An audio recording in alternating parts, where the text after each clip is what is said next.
now proudly presented on SNME. That's Sunday night's main event, Patreon and free feed.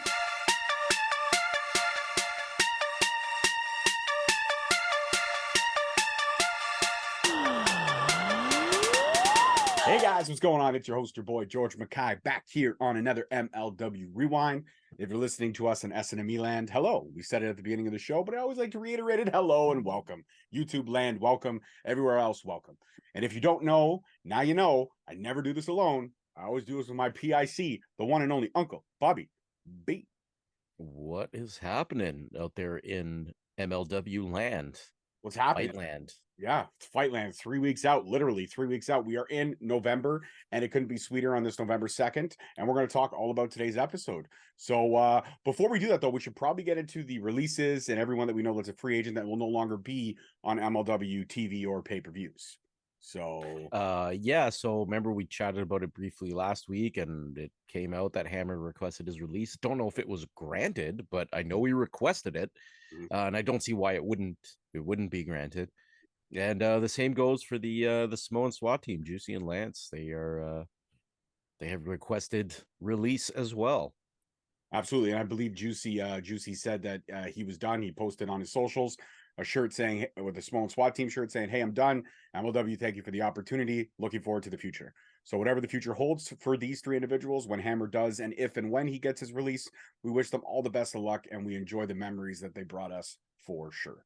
Yeah, I mean, and Hammer did say he was grateful. This was the best 5 years of his career. So regardless of how acrimonious the departure may have been, everybody is being respectful on the outside. So let's go with that. Good for them. Absolutely. High road. Yeah, be respectful. High road for sure. And you know what? I wouldn't be surprised if we see Hammer in one of those top tier promotions sooner than later, depending on when the release happens. Because I know there were odds on him. Yeah. And I'll tell you right now, just MLW being the way MLW is, give it 3-4 years, you'll see Alex Hammerstone be a mystery entrant in some match in MLW. You know what I mean? Like he's not done forever. He'll be back at some point, even if it's just He'll get that send off that he wanted, much like Tom Lawler. I think Tom Lawler being back this second time around, he's going the way he's going out, or taking the time to actually build himself a proper, fond farewell, if you will, in the right way. Right way. So speaking of Tom Lawler, he is in this episode. We'll get to that a little bit later. Actually, we'll get to that sooner than later. But first off the bat, we get a calling vignette from their debut to the rise to being the all-powerful faction here in MLW. And then it was a great little vignette. They put together like 2 minutes. It was nice to see the progression of everything that they had done from capturing gold and where they are. It was mostly about the tag team rise between Ricky Shane Page and Akira, which obviously is because our main event is the Calling versus SGC in a tables match. That will happen at the end of the show. But for right now, this vignette was kind of showing their rise and also showing a little bit of the cracks to form. And we get more of the cracks forming a lot later on the show. But now we're heading over to WTF headquarters. And no, that does not stand for what the fuck. If you're joining us for the first time, it stands for the World Titan Federation. Okay, not what the fuck. And World Tracksuit Federation. Tracksuit Federation too as well. And Saint Laurent is there. And he's talking, he's gloating. Cardona will face either Kane or Fatu for the world title December 7th at One Shot. So this is the event after FIGHTLAND. So we already know One Shot will be the next event, December 7th. And the title will be rebranded as the WTF Heavyweight Championship. Hold on. Was it the linear historic? Yeah, I cut all that shit out. Just the WTF Heavyweight Championship. I'm not going to go through the lineage and the historic and all that stuff. Once they get the belt, they will have the power. They will have MLW in the palm of their hand, and MSL is going to tickle everyone. His words, not mine, his words. And then he proceeds to take a pimp cup filled with, I'm not sure if it was Skittles or Reese's Pieces, and pour them in his face and dribble all down everywhere. Nice touch. Yeah, nice, very nice touch. So like I mentioned, the Calling tonight versus SGC in a tables match for the tag titles. And Fatu is also taking on Mr. Thomas tonight. But the first match on the card was Calling versus SGC, but singles action. Talon versus Mance Warner. This was a 2.5 minute match at best from entrance to final bell. Mance didn't even have to take his jacket off before he hit the final knee strike to Talon. And it was 1-0 for SGC versus the Calling tonight. And I thought with that quick squash of Talon, that the titles might be changing hands tonight, just how quickly they showed the power of Mance Warner after Talon. But what did you think, Rob, about Mance coming out there kicking ass in his jacket, only taking it off to cement that wicked knee to Talon's face for the win? Yeah, I think even the commentary, the jacket was over on commentary. I mean, it was a squash match. It's Mance. Mance is one of the best things to happen to MLW the past couple of years. So always enjoy seeing him get out there and do his thing. And yeah, it was I guess you could say establishing a bit of dominance over the calling with that quick victory. Yeah. Absolutely, yeah. Didn't, like I said, didn't he? And I think he didn't even want to take the jacket off. He took it, but he looked pretty upset that he had to take it off. It's like, I didn't want to get out of my ring gear. I just want to kick this guy's face off. That's all I want to do. That's it. That's it. We also get a recap of the Kevin Blackwood attack from a few weeks ago by Tony Deppen and TJ Crawford. Deppen refused to pay his fine, was suspended, took to Twitter, and they showed the screenshot of his Twitter to say that, why are you going to suspend the guy that brings so much eyes to the product? And MLW has decided to extend the suspension. So Tony Deppen was suspended for, we don't know the amount of time originally, but now he's suspended for even longer, which we don't know the amount of time. So Tony Deppen keeps stepping in the shit and keeps extending this suspension. So, I mean, that's his journey. But Rob, what did you think about this update on the Tony Deppen situation as it is? Well, he's suspended for an indefinite period. There's no definitive period for which he is suspended. He's just suspended. We don't know. I mean, this is a great plot gimmick. Like somebody's just, well, they've been suspended. They didn't pay their fine. We suspended them again. They took the Twitter. We suspended them again. Yeah. So just suspensions all around. Tony's suspension Deppen. But yeah, it was at least it gave an explanation why he's been MIA. But yeah, moving right along. Absolutely. Well, we're moving right along to a celebration, if you will. MSL and Matt Cardona meeting each other out back, and they're celebrating the win early. That's right. They're celebrating the win from December of the match that hasn't happened yet. And MSL's got a surprise for Matt Cardona. How about a sweet BMW convertible? And Cardona says, "This is for me." MSL says, "Of course it's for you." And Matt Cardona begins to kiss, then make out profusely with the hood of this car. Weird. And it was a definite weird ending to the segment. But do you think that MSL and Cardona are counting their chickens before they hatch? I mean, they don't even know who they're going to face come December. They're looking way past FIGHTLAND to automatically assuming victory. And don't get me wrong, Cardona has enough on his resume where he can assume victory quite confidently. But don't mistake who you're going to be stepping in the ring with. Either be the baddest man in MLW right now, being the heavyweight champion Alex Kane, or being the Samoan werewolf Jacob Fatu. You don't want to tangle with either one of those, and you don't know who you're fighting yet, but you're going to go ahead and celebrate? I don't know. A lot of confidence exuberating from that camp, that faction. The car thing was a little weird. I BMW convertible, I would have brought him something like a Sebring, something with a little more class. BMWs don't come with turn signals. I mean, what about an old 84 El Camino? I mean, an El Camino is a great option under any circumstances. Absolutely. An 84 El like an El Camino. Yeah, absolutely. Reminds me of Gone in 60 Seconds, where the guy steals the car from Chinatown, and it's because the keys were in the ignition, and it's like, why'd you steal this car? It's not on the list. You stole the car that wasn't on the list. He's like, I boosted it myself. How did you steal it? Keys were in the car. Open up the trunk, fill with drugs. Did you ever understand why there's a car with keys in it? Because nobody's dumb enough to steal it. Yeah. Oh, so good. Gone in 60 Seconds. Oh, I love it. Absolutely love it. Alex Kane, we're getting a promo from him. Jacob Fatu was the baddest in MLW before he got to MLW. Fatu is going to get suplexed to the island, and that's on Bomaye. And as Kane is cutting this promo, he gets word that Thomas was attacked in the back in the loading dock area. And they show Thomas in a pile of garbage, pretty much just waking up from getting bludgeoned in the back of the head. And this is right before he was supposed to go out and face Jacob Fatu. So I was kind of looking forward to that match. Yeah, I was looking forward to it too. I feel like MLW they took one away from us on that, man. I was not too happy. I mean, I get it has to move the story forward, but I was like, damn, I wanted to see fucking Thomas and Fatu exchange some blows, man. I really did. Yeah, but it was not to be. apparently. Apparently not to be. Tom Lawler, we got a package on him and his historic rise from MLW and then returning to join the WTF.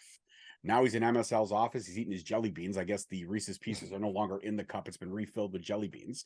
Tom saying people think he's sold out. MSL says you can sell out. You're going to be global. You want to do podcasting? Lawler says, of course I can do podcasting. You want to do ring announcing? Of course I can do ring announcing. You want to sing? I can sing. He's like, oh my God, it's so beautiful. I've heard you in the shower, baby. It's great. It's great. I don't want to know how MSL has heard Filthy Tom Lawler in the shower. But all he says is that WTF is going to become a global brand. And they're going to do a hostile takeover of MLW. And Tom Lawler, well, he's going to lead the charge for this. So, Rob, I got to ask, wouldn't it be technically Matt Cardona leading the charge? Or is Matt Cardona focused on stealing the biggest prize in MLW so Tom Lawler can go in and just swipe MLW from underneath him and give it all to MSL? So MSL becomes this power man in wrestling. I think they've all kind of got their role within the World Tracksuit Federation. I think Tom is looking to expand the awareness of the brand, while Cardona is focused on that world championship, wherever it comes from, because he's not even sure. He's just like, yeah, it could be this guy, could be that guy. But I've already won. I got a BMW, no turn signals. Absolutely. Absolutely. We got another calling promo right before their match with SGC, which will happen later on tonight in the episode. They are ready, and they will make an example of SGC. They will make an example of the weak, and they will make an example of everyone that is not understanding who the calling is. And Akira the whole time looks really pissed off that Ricky is talking. But at the end of this promo, he does go back to saying trust in Raven. No longer trust in Ricky, no longer trust in Akira, trust in Raven. But there's definitely dissension in the ranks. And I love how MLW shows it without saying it. Like, it's there. We know it's there. It hasn't been put out into the universe. But we just get these little subtle hints. And we know that the cracks are getting bigger and bigger. Right now, I feel a crack is the size about the Grand Canyon in terms of the calling being a united front, in my honest opinion. What do you think about this promo from Ricky and what he had to say and what his message was for the SGC? It was a solid. I mean, Ricky can cut a great promo, so it was solid. And like you said, there's been so many hints that have been dropped, foreshadowing and foreboding of these cracks in the foundation. Foreboding. I like that word. Say it again. Say foreboding. Foreboding. There you go. Yeah. So it's they're kind of showing the cracks, and then maybe these cracks have been patched over, but we know the cracks are still there. So I like this narrative they're playing here. It was good stuff. It was good stuff. It was very good stuff. Well, we know that now with Thomas being out, that the powers that be in MLW, the brass, they're scrambling to try to get Jacob Fatu a new opponent. But at this moment in time, he's backstage with Sam Laterna. He's chilling, and he's ready for Fightland. Sam, asked him, says, Selena gave you this dream match, but did also put you on notice. And he says, hey, listen, I don't trust her. And Cardona could run his mouth all he wants, but what Cardona and Kane don't know is that belt is coming home. And at that point, MSL interrupts. It says, one shot's going to be huge. And Cardona is waiting. And he has to go check out Cardona in his new car. And then he just leaves. And Fatu's like, new car? New car? Huh. New car? And then he's like, okay, got to go, Sam. See ya. So we already know the wheels are turning. We all remember the Samoan Chop Shop. We all remember that Jacob Fatu knows how to get his hands on things that are not his and make a profit. So, foreshadowing as it may be, what do you think about this little vignette with Sam and Jacob, and also MSL? MSL getting a lot of camera time today. MSL's really stepping it up too. Like, he's great. His mannerisms. He's very theatrical. Wouldn't surprise me if he's been on stage in his young life. But yeah, no, it was pretty solid standard stuff. And I mean, Jacob, again, with the foreshadowing, new car, like, I don't know about that car. It's definitely not gonna. You don't want to say the words new car around Jacob Fatu. That's all I'm gonna say. Not if you're his enemy. Not if you're his enemy, 100%. Sam is now with Matt Cardona talking about one shot and his thoughts on who his opponent will be. And he says it doesn't matter. Neither one of them are title material. They aren't Matt Cardona. No one has been counted out and reinvented in pro wrestling more than him. And no one could stop him because he's going to win in New York in front of his family and his friends. Because as we know, Cardona is a hometown New Yorker through and through. So One Shot is taking place in New York December 7th, and he's in the main event. So I thought this promo by Cardona was fire. Everything Cardona has spit recently in MLW or spit in general since he's no longer been with the WWE and just kicking ass, taking names everywhere. Cardona's speaking it real. Everyone's counted him out. Everyone's discontinued him. Everyone's roughed him off to the side. Discontinued him. Oh, that was amazing. Well, they have. I'm going to use that. But I've discontinued that guy. They've discontinued him 100%. They've discounted him. You find him in a bin at a Dollarama. Okay, that's what the world has done to Matt Cardona in his eyes. Yet he's found ways to stay relevant and stay in the now and stay a name that is consistently talked about in pro wrestling. And it's factual statements. That's it. But I thought this promo was fucking fire. Probably the best one of the night, in my opinion. What do you got? What do you think? What's your perception? Yeah, it was great. I mean, this guy's been cutting promos since he was a kid. You know, he's like many of us obsessed with being a wrestler when he was a kid, and he actually went ahead and did it and stuck through with it. So promos are bread and butter for this guy, and it's exactly what I expected from Matt Cardona. He delivers his promos with a lot of conviction and a lot of passion, and that's what we got here today. 150%. So, like I said, One Shot is going to happen. Right now, the graphic shows Alex Kane, but obviously the graphic can be changed. But One Shot, this was the graphic that was shown during the episode tonight, and this is what they're saying. But obviously, that could easily be Jacob Fatu and Alex Kane's place come November 18th, come FIGHTLAND. And we also know at FIGHTLAND, like I said, we got a whole bunch of matches happening. We got CMLL, Promocios Dorados, and MLW in this great tag match that's happening, as you can see from behind me. We also know that Mance Warner and Matt Cardona will face one more time, and the loser leaves MLW. This one has high fucking stakes, but Mance Warner wants one more shot at Cardona, and all bets are off. Now, this could have serious implications for One Shot. If Cardona loses, he won't get his title shot. And Mance Warner may have to say goodbye. And he has been one of the breaths of fresh air this season, at least in my eyes. And I'm pretty sure Rob agrees with me on that I don't want to see Mance Warner go. I don't want to see either of these guys go. I want them to fight forever, my honest opinion.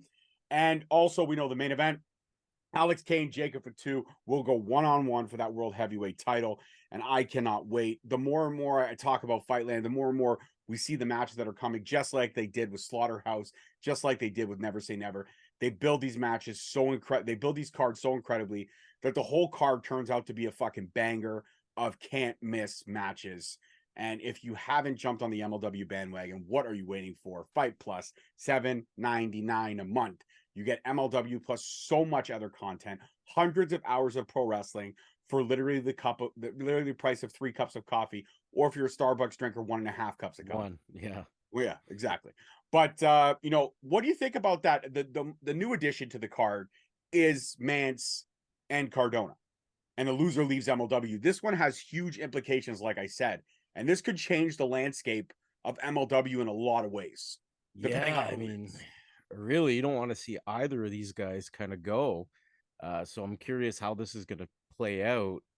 If it's going to end up like tonight, or if it'll actually be a match, I don't know. I'm really not looking forward to seeing either of these guys head out. Absolutely. Like I said, I'd like these guys to stay on a kind of fight for other path for sure.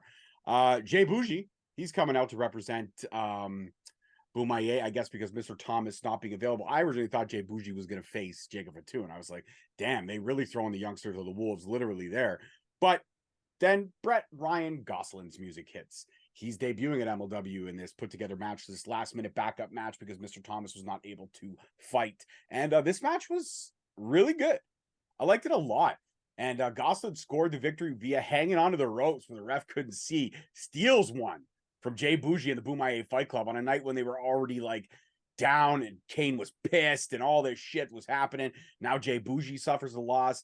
But I will say this, Brett Ryan Gosselin, he's got a great upside, and I would like to see more. And it's not bad on your debut. When we've seen so many wrestlers debut, we saw Jay Boujii debut to a loss, but they bring in Brett Ryan Gosselin and he gets the W on his debut, which shows that I think we maybe see more of this kid in the near future, which I don't think is a bad thing. So Brett Ryan Gosselin, shout out to you, man. You killed it.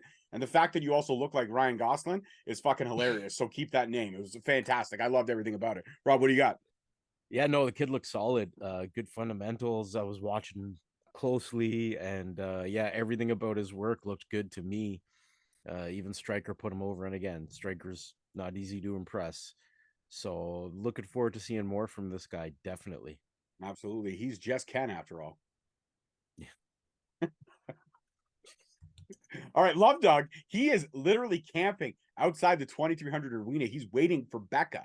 And as he hears Heels walking up, he jumps out and says, Becca, but it's not Becca. It's Tiara James. And she slaps Love Dog right across the face for scaring the shit out of her. And she walks away. And then he's looking for Becca, and the camera pans oh so subtly to the right. And there is Minoru Suzuki. And what does he do?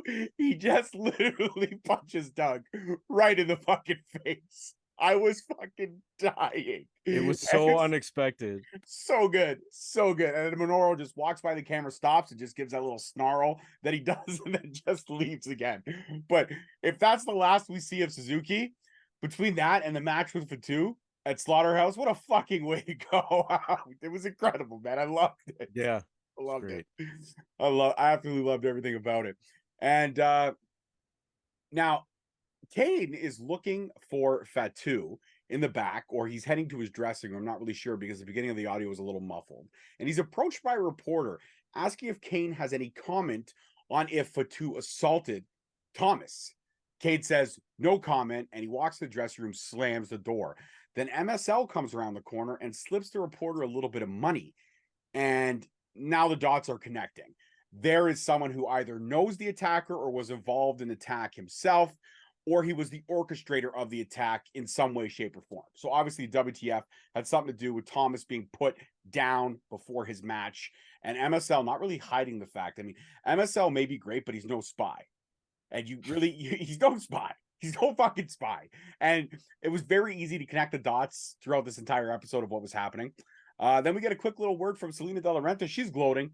She got top ratings again for last week, and she wants to let everybody know the new featherweight champion, Janai Kai, will be in action, making her Fusion debut.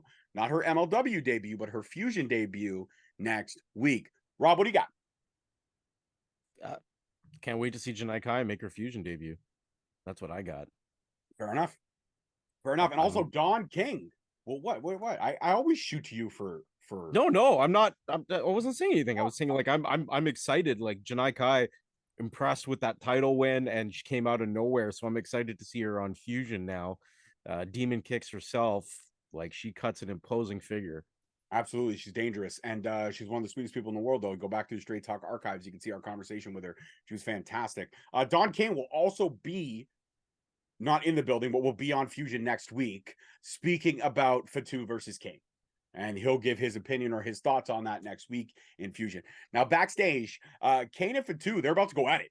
They are literally being held back by security. They are about to go at it, and then a member of Bomaye, one of the entourage members, or the I guess entourage, one of the entourage members, associates, yeah. He comes over and says, yo, it was Cardona, and then he shows Kane and Fatu a video of some kind, and Kate says he's gonna beat these hoes and walks off, and Fatu, being Jacob Fatu, just pushes the Bomaye member out of the way. Get out of my face. Just pushes him right out of the way. And he's looking all at Alex's way, like he's going to get in on this action. I don't know if him and Alex are going to have a united front, but he's definitely going to get some vengeance on Cardona, because as we know, Jacob Fatu will take ownership of shit he does, but he does not like to be accused of shit he did not do. Oh, who does? Absolutely. And now it's main event time. That's right. Again, the calling. Ricky Shane Page and Akira putting their tag titles on the line against SGC's own Matt Justice and the one called Manders in a tables match. This match was exactly what you'd expect from these four. They beat the hell out of each other. And then also they showed the cracks continuing to form. Ricky and Akira stopping to fight over the position of a table inside the ring, therefore giving SGC an opportunity to throw chairs clearly both their ways. And then Ricky at one point also launched a chair full face at Matt Justice. I thought Justice was knocked the fuck out, but he kept going. And every time that SGC kind of got a leg up on these guys, they would find a way for the calling as a whole to interfere. Cannonball came out at the start of the match. The Gas Mask Goons tried to break these guys down earlier, but near the end of the match, it was 1-1. So the way to win a tables match is both members of the team have to go through tables in the match. Not necessarily at the same time, but in the match. And just when we thought we may have a clear winner, Matt Justice put Akira through a table, but at the same time, unfortunately, also putting himself through the table with the momentum carrying over from the top rope. The ref called this a no contest because both final remaining members of the team went through tables at pretty much the same time. I was confused. Commentating was confused because it looked like Akira, when they showed the replay, it did look like Akira's shoulder went through the table first, but I guess based off ref position, he couldn't see it from the angle that we got, so therefore he made it a no contest. And then at this point, it's a fucking brawl. Everyone from the calling is coming out. Mance Warner is coming out. Security comes out 5 minutes after this brawl has happened, finally clears the ring.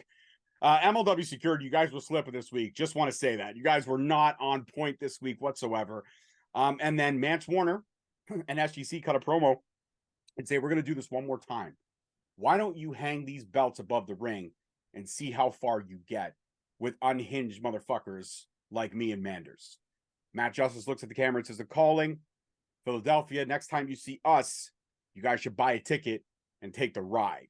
And it was a hot promo from all three of these guys to kind of end the match aspect of this show. There's still one more segment we got to get to.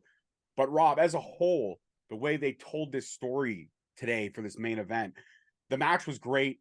I really thought we were going to get a definitive winner, but I understand why we didn't, because it's just a Fusion. We have seen title changes on Fusion, don't get me wrong, but this story's far from being over. So I get why this little, this little hiccup, if you will, in this story, this next chapter it's got to come to. What did you think? I thought everything was really fucking entertaining, including the finish and the promo after the fact from every member of SGC. Did you catch that fan that yelled at Matt Justice while he was cutting his promo? Absolutely did. And told him he looked like Jason Momoa or something to that effect. You look like a Wish version of Jason Momoa or some stupid shit. And even the fan that was interrupting Mance Warner, and Mance Warner's like, "Shut up, I'm preaching, baby." Yeah. Fans trying to get themselves over. Yeah. You're not in the ring. Shut up. Cheer, boo, but don't try to get yourself over. Yeah, don't be that fan. We know don't be that fan. Don't be that fan. Yeah, the match itself was a hell of a match. Literally exactly what you expected. I echo, excuse me, your sentiments. I thought we'd get a clear winner, but I understand why it was the way it was. Mm-hmm. Oh, excuse me, man. I'm exhausted today. How about you? I'm right there with you. Yeah, so thank God I had some MLW to keep me awake this afternoon. 100%. And yeah, it was just, looking forward to more from these guys. I feel like the calling might be coming to an end, but this rivalry, I don't know if it'll be completely over, this calling SGC rivalry. There might be a definitive winner in Philly, but I don't think the rivalry's at an end, and it shouldn't be, because it's one of the best things going in MLW right now. 100%. This has to go. There has to be one more level to the story. And if Matt Justice is hinting towards a ladder match, sign me the fuck up. I would love to see. I think that's where he was going with it, and hell yeah, I'm down. I would love to see these four in a ladder match all day long. And they neither SGC, other than Mance Warner, and any members of the calling are booked on FIGHTLAND. So maybe we get that match at FIGHTLAND. Maybe they're hinting towards it. Would be awesome to get that match at FIGHTLAND. And at the end of the show, Matt Cardona, he's leaving the building. He's done what he had to do, said what he had to say. And he's stopped by Jay Boujii, who's advised him that something's going on with his car. So Cardona runs outside, and there's Alex Kane waiting by the loading dock by the trailer to fuck Matt Cardona up. And as Matt Cardona is scurrying away like a scared little child, in the distance, we hear tires screeching. The camera pans over, and it's Jacob Fatu and that brand new BMW. And I couldn't hear what he screamed, but he drove off, and Cardona's chasing him, saying, "That's my fucking car. That's my fucking car." Well, I mean, just made out with the car, so I can understand. He's a little. Oh, he's got an attachment to this car already. But yeah, so Jacob Fatu has now stolen the BMW, and the camera fades to black as Pat Cardona is trying to chase down Jacob Fatu in that stolen BMW. Rob, what did you think of this entire end segment that was both hilarious, and I'm not going to lie, I would have loved to see Alex Kane give Cardona one clean shot in the face, though. But Jacob Fatu stealing the car, great. I loved it. Yeah, Alex was pissed. When he starts calling you melanin deficient, you're in trouble.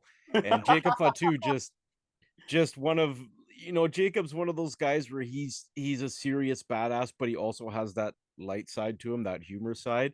And so you're doing something as badass as taking somebody's car, their brand new Beamer, and driving it away, but you're still laughing and like, "Hey, nice car," as you're doing it. So that was a cool segment.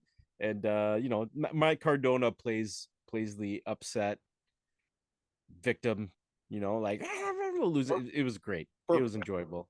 This episode was exactly what it was supposed to be, what wrestling is supposed to be. It was a lot of fun. It had some great matches.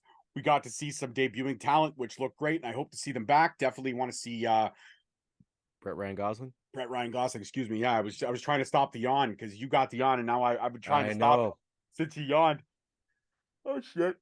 Contagious. Oh fuck, yawning sucks. It is contagious. Absolutely. Well, yawning doesn't suck. It's actually enjoyable, but it's contagious as fuck. I don't know why it's so contagious.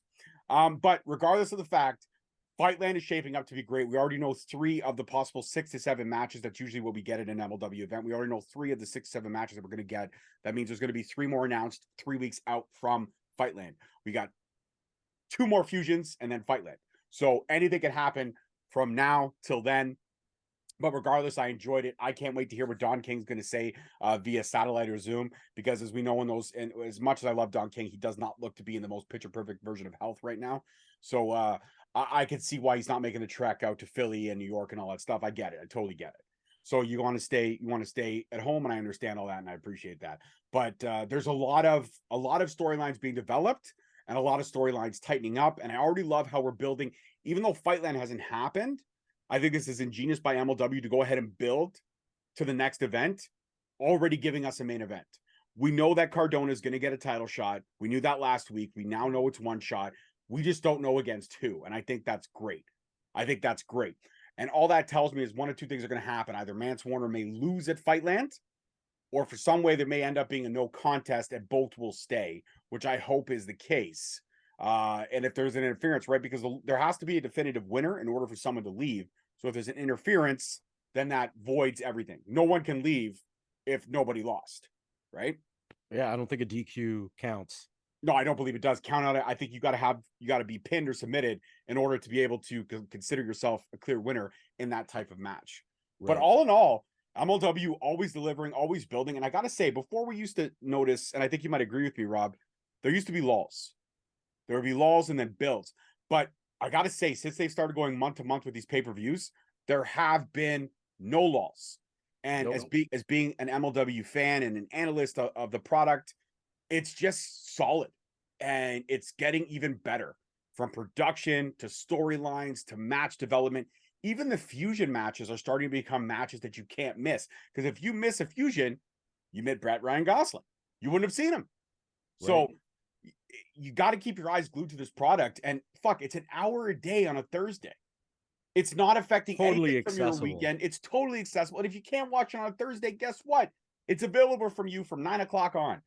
So it just makes logical sense, everyone. Jump on the MLW bandwagon, because what this promotion is doing is fucking fantastic. And we're going to keep repping it. Somebody's listening. We know people are listening. But we want to hear from you guys. Let us know what you like about MLW, what you don't like about MLW. We want to hear all of it. So let us know. But that's it for this one. Rob, you got anything else you want to say? No, solid episode. Very, very good. Looking forward to next week. Looking forward to the next pay-per-view. It's going to be fantastic. Great things happening in MLW land right now. Absolutely. And as I do my best Fred Durst impersonation here with the backwards red hat, peace, love, and wrestling. We'll see you guys next week. Adios.